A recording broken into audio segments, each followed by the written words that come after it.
Hello, hello. Does it work? Hello, hello. The second mic. Hello, hello. Also works. Perfect, everyone. Thanks. We are just about to start the founder talk with Christopher Röskes, Code alumni, CEO and co-founder of LoadUp. That's also the recruiting company Lukas pitched yesterday. And we will learn more about the actual sales and execution part, and also like about the current update. It will be like a short interview, like 15 minutes, and after that, it's free question for everyone. So, like you know, we just jump in it. All right. How do I know Chris? I will start with that. All right. Christopher Röskes, please welcome everybody.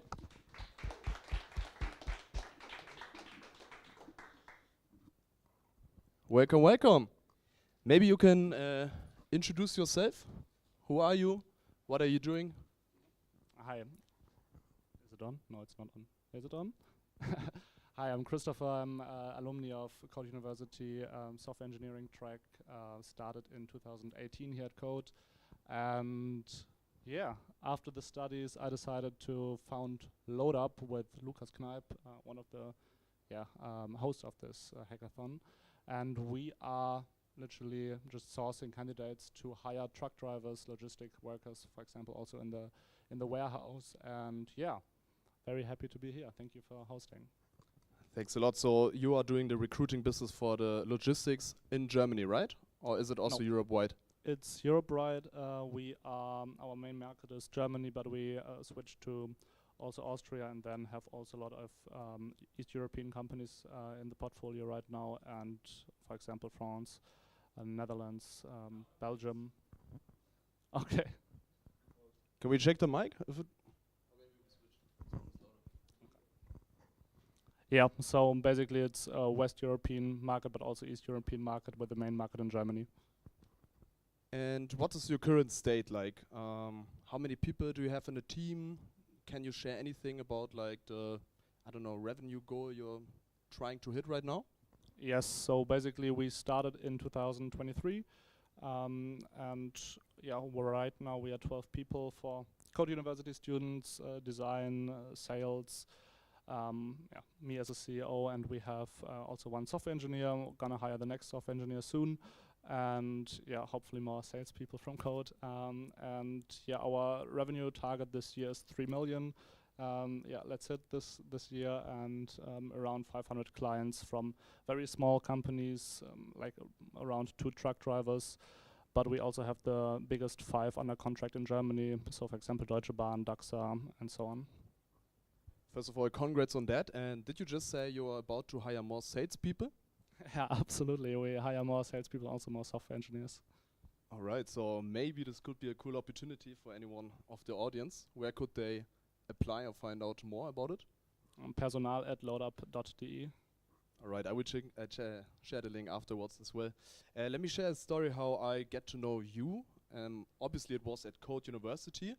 And I remember me and my friend, we were trying to validate our business. So we were doing like code calls. And this one morning, I know I came into the office and you were already there, like in a sales call with a customer. I think it was for a deal like for, I don't know, 5,000 euros. And I was sitting there, starting to work, and I was like, holy shit, in which other place, especially in a university, I could have like opportunities like this and learn from such already much more experienced people. And that was just like mind blown. So, yeah, definitely I learned also a lot from cold calls and many more things from you. That's also what I think is interesting for you guys. So to kind of like learn about the execution part as well, next to the sales part. But maybe let's start. How did you actually start your LoadUp startup?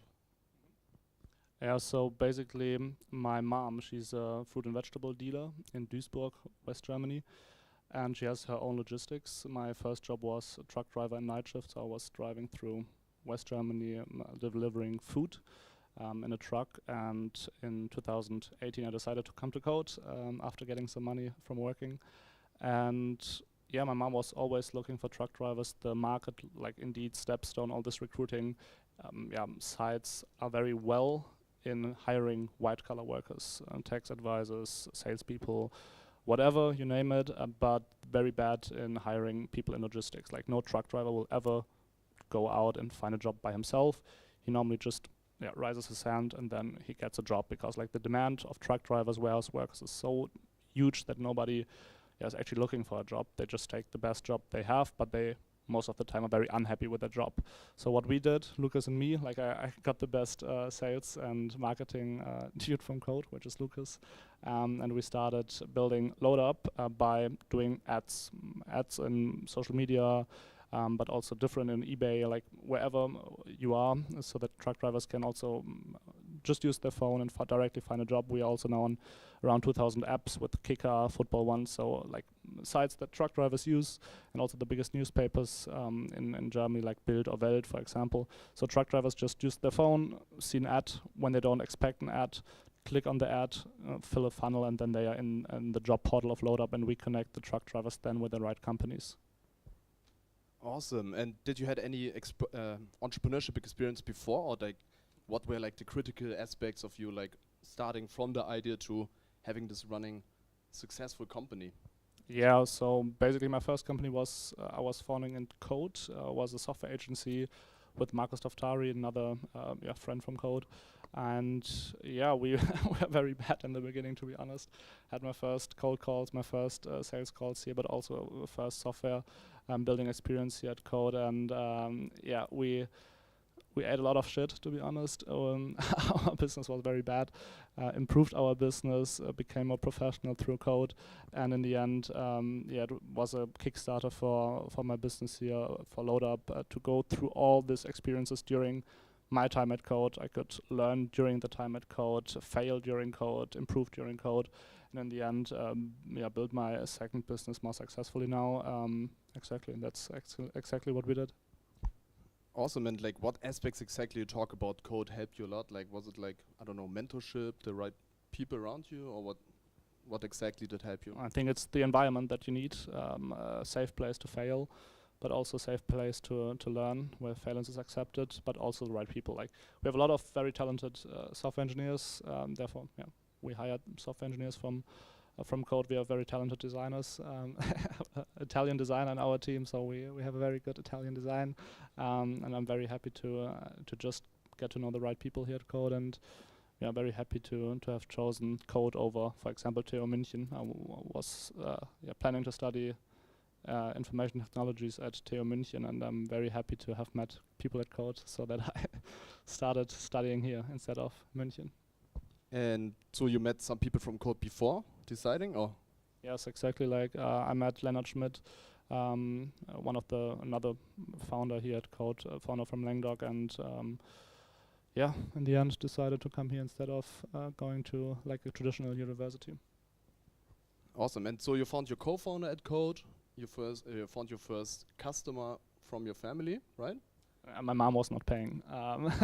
But obviously it's like a good case study, right? It was a very good case study. Like Lucas and me had a lot of fun referencing my mom, so that in the sales call it's more convincing to have already like somebody using the product, and in the end then validating the rest with paying customers. And like next to having the right community or safe space to fail, like what aspects, like do you have any highlights of, I don't know, this one mentor who helped you go through, I don't know, tough times or limiting beliefs or something like that? Yeah, there are actually two. Chris Bonau, a legend from Code. He was always celebrating in my first business. He was the only one like saying, hey, you do a great job, you're doing sales, you actually, your software product is sold in the market, you're doing great. And it was not doing great, actually. It was a shit show. But in the end, he was the only one cheering, and we went through a lot, and he was the only one cheering always, and was a Kickstarter for the next years, actually. And the other one is Roland Fassauer. I worked for him for 1.5 years. One of the founders or the founding investors of Code, who is still very participated here as a professor. And was a very, very good time to work with him directly for 1.5 years. Cool point. Roland Fassauer, he will also be here on our campus, I think on Monday, on Wednesday. So this is definitely a really good chance to check in with him. He has really good, really good advice, good perspectives, and also invested in over 30 code startups. So he definitely knows like what's about. And also, he has this legendary marketing lecture where when we start the module like product marketing and sales, every team literally has to get like they get like the credit card from him, and then every team has to launch ads for 350 euro, reflect on the learnings, what are the next steps, and then you pass the modules with it. So I just thought about it and wanted to share that. This is also like kind of connecting to the things Lucas said yesterday. It's like the best way to learn actually by doing, right? Go out into the world, fail a lot of times, and getting better, right? Yeah, absolutely. It was lovely to fail here, and to do better now. What did you study at Code? Software engineering. Software engineering. And could you like with your company do your modules or? Yeah, with my first company I did most of my modules. With my company. Yeah. All right. I don't want to keep this interview style like for too long. I just have like one more question. So like imagine you start from zero again and you join like a 1-week hackathon. Like what would be your steps to like kind of get an idea, find a team and get traction or like validate your product? What would be your methods?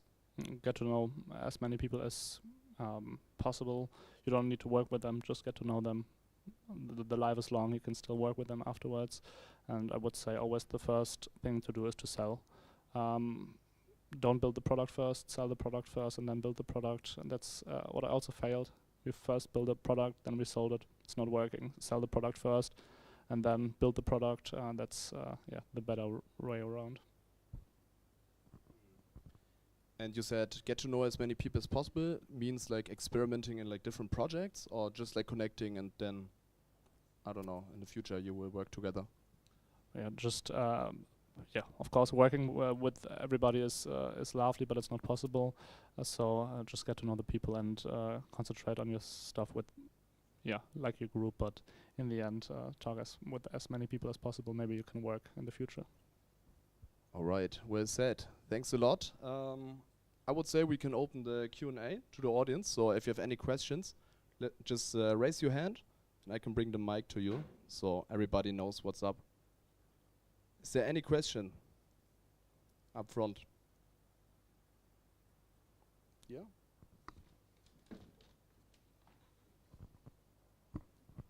A lot of people actually said that you should sell the product before you build the product, but what exactly do you mean by that? Because do you mean like customers already paying something, or do you mean like signing up for the early access, or like how would you do that exactly? So I would say do the whole sales process. I'll give you an example. During my times at Code, we were building like a software solution that like brings customers to lawyers, and we were building the product first, so a platform where you can sign up as a customer and then you get a lawyer, and we then sold the product, and it was not working. Like no lawyer ever wanted to have this product, so we put a lot of time into developing this product, and the software side was quite good, but the sales process was very bad. And then with LoadUp, we turned the cycle around. So we sold the product first. So we said customers, hey, you can get truck drivers with us. We didn't have a product at all. We did not spend 1 minute in building the software, but we were selling the product. So when we had the first sale, we knew, hey, let's go get building the product, and we built the product so that anybody can use the product. So we actually had the credit card of the customers on the table. They literally signed a contract. We were now, we needed to actually do the product and then literally build the product afterwards. But then, like when you had your customer, were you then honest to them that you still like need more time, or?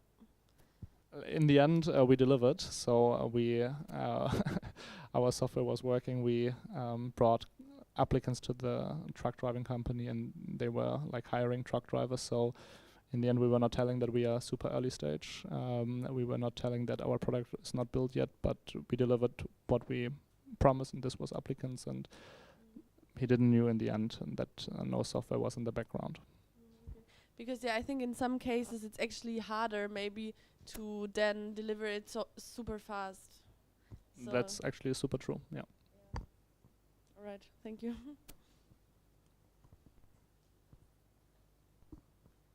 So it's very interesting you talk about the concept of selling first, because that's actually what we were able to do today. We had kind of Congratulations. two sales, like low ticket. So like what we did is just make these QR code and online menus for restaurants. And what we were struggling with is finding the right price, because it was hard to like quantify the value we exactly bring to them. So how would you go about it to find the sweet price, or generally the sweet spot? So we still also raise our price like every few months. So we are still also finding out what's the sweet spot. I think it's naturally to start very low with the price and then go up and see how the sales curve is going up or down. And yeah, you just need to find out by selling more. Yeah, okay, thank you. Yeah, the boring answer is most often the right answer, yeah.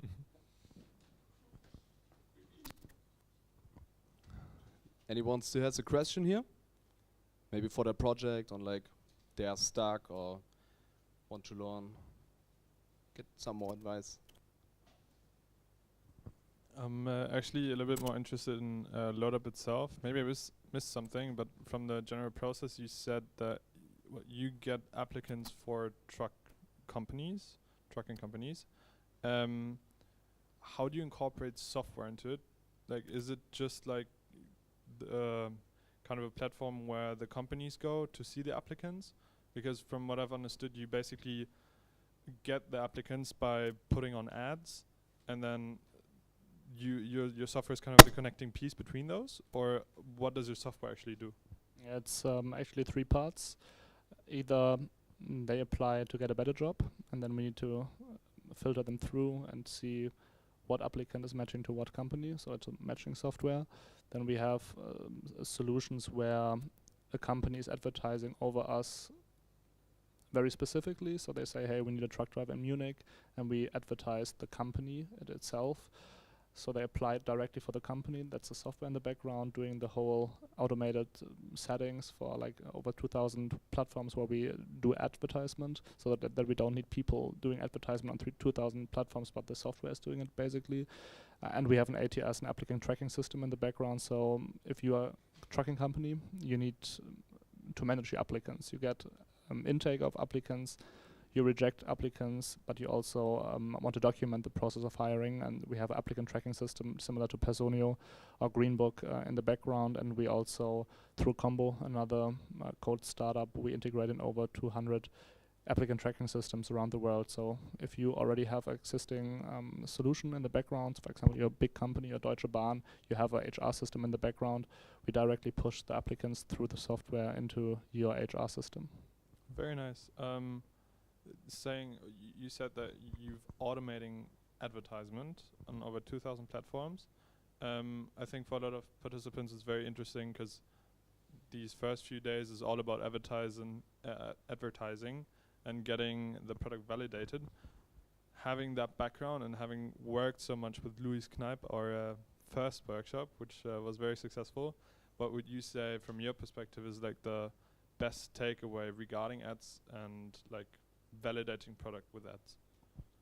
Yeah, so how Lucas and me started was we basically put Facebook advertisement and Instagram advertisement firsthand, because it's very easy to use. It's a lot of people are on the platform, so your audience is quite big and you can validate quite fast. So if it's not working on Facebook, you can try other platform, but it's already like a quite good indicator. If it's working on Facebook, probably it will also be working in the future. If it's not working on Facebook, maybe your product is not the right one.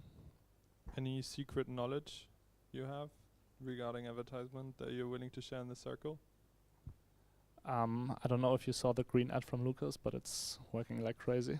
Thank you.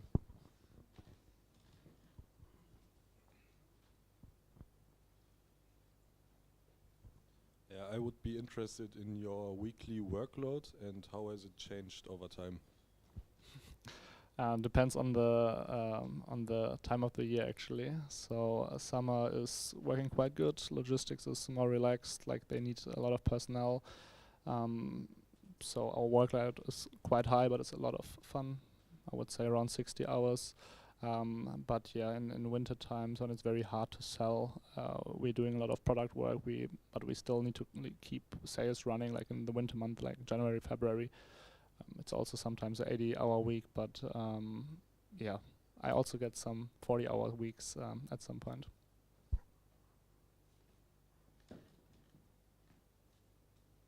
Any more question here?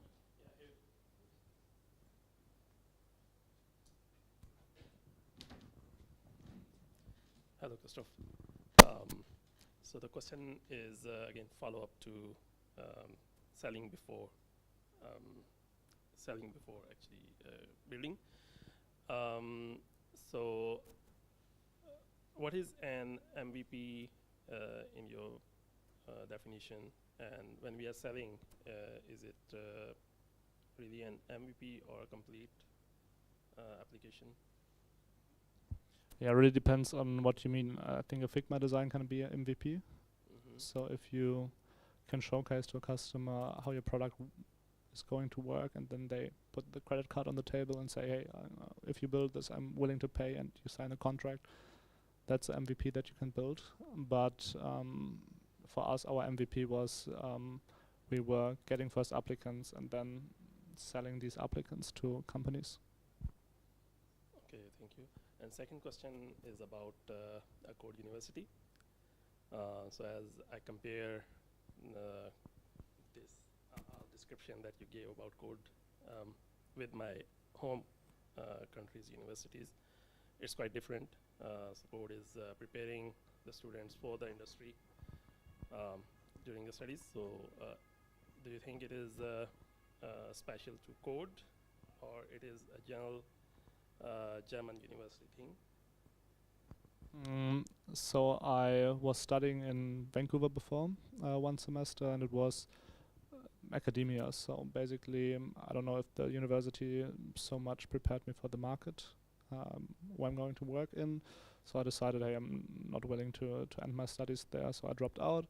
And difference from, I would say, like a German university like TU München, TU Berlin, is that you're prepared for the job, but you'll probably not be prepared as a founder.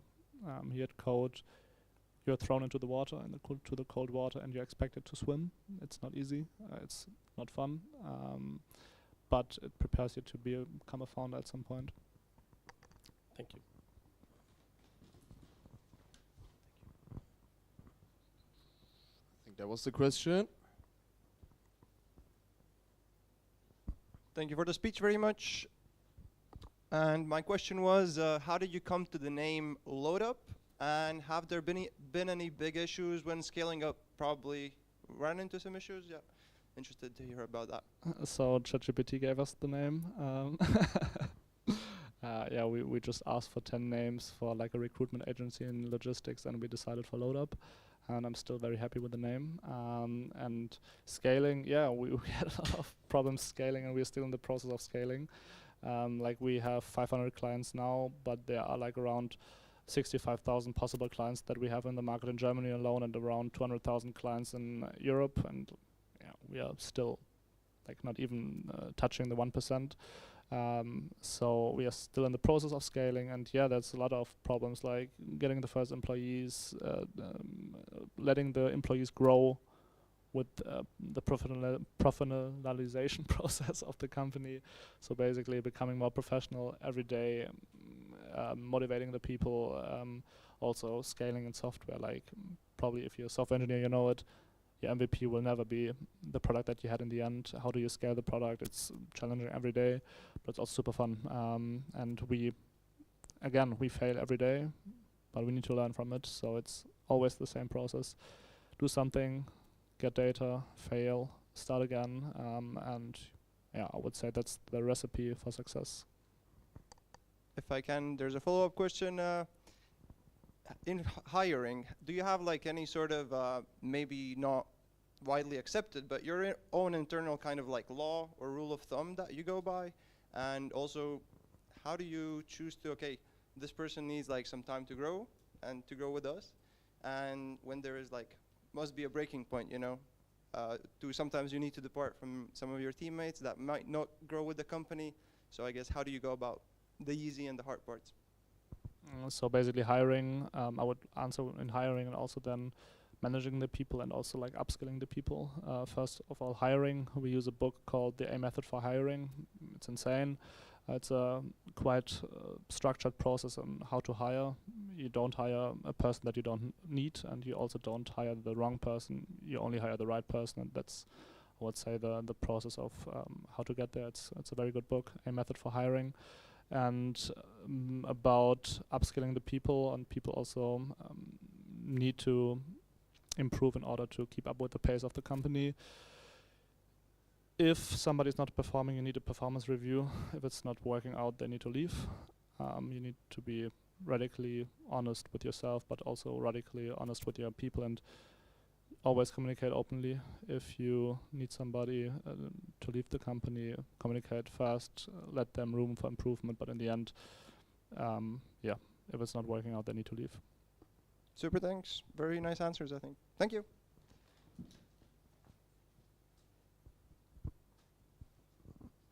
What do you think, especially in the beginning, what were the skills that gave you the highest ROI, and is maybe also the reason why you kept going and got so successful with it? I think Lucas and me were super lucky to have done our first sales quite fast. So I think it's a good proof of concept to sell your product quite fast. Also still motivating. Sales is fun. If you hit your numbers, it's always fun. And it also proves that your product is solving a real issue. And yeah, working with the right people is super motivating. So yeah, sales plus a product that works plus people that you want to work with is, I would say, the way I think of working. And maybe like quick like skills wise, what skills led to the kind of creation of the product? Yeah, think there are two things that our product needs. It's first, like, it's the software. Basically, I'm a software engineer. I'm not the best software engineer, to be honest, but I actually know how things are going. So yeah, a general knowledge of how to build a product is necessary to build a product. And the second thing is selling. Me as a CEO, I have a head of sales, but still for larger clients, yeah, it's my job. Also, in terms of the engine for the company is still sales. Without sales, no product will ever work. So you need to sell your product every day. Your team needs to sell the product every day. If sales is stopping, at some point your company will probably also stop.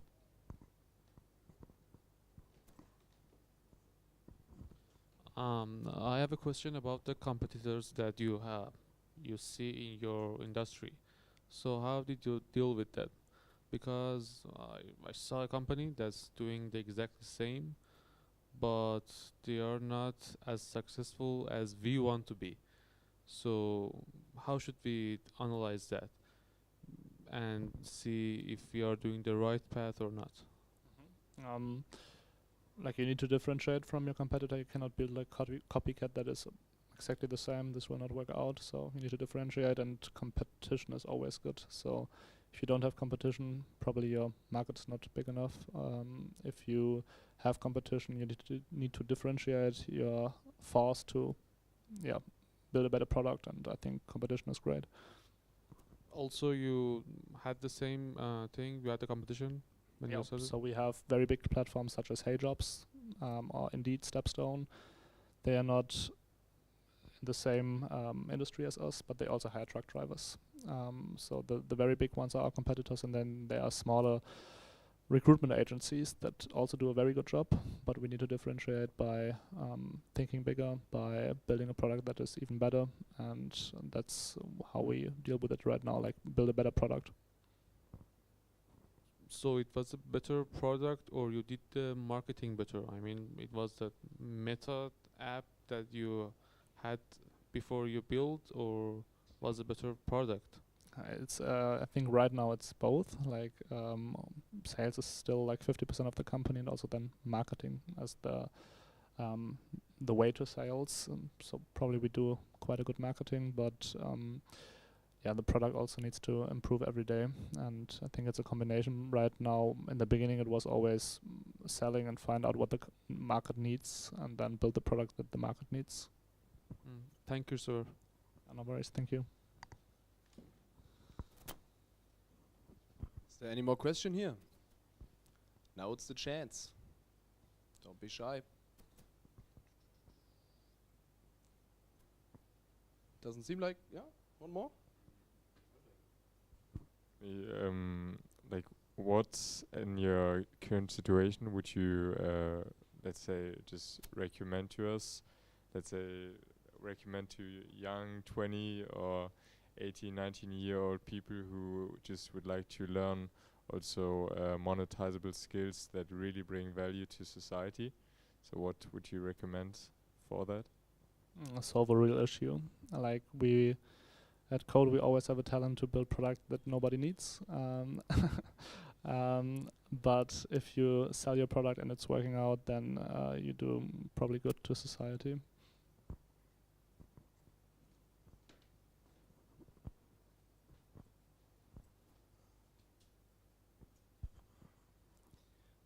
Earlier today we had also a little talk about like in general the impact of finance and budget you have. Seems like right from the beginning you had clients who were willing to pay. So was there always or at any point the question whether you raise VC money or you fully bootstrap?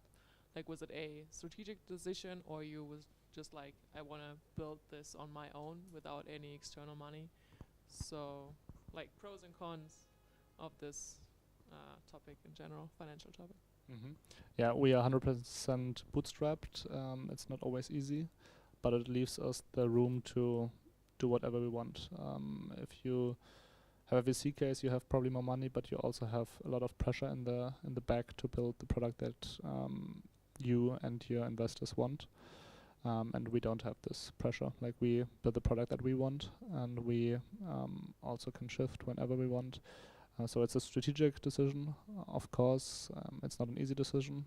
We were at some point in the of this year we were thinking about raising money, but in the end did not decide to do so to leave us more freedom and to build the product that we envision and that the market needs.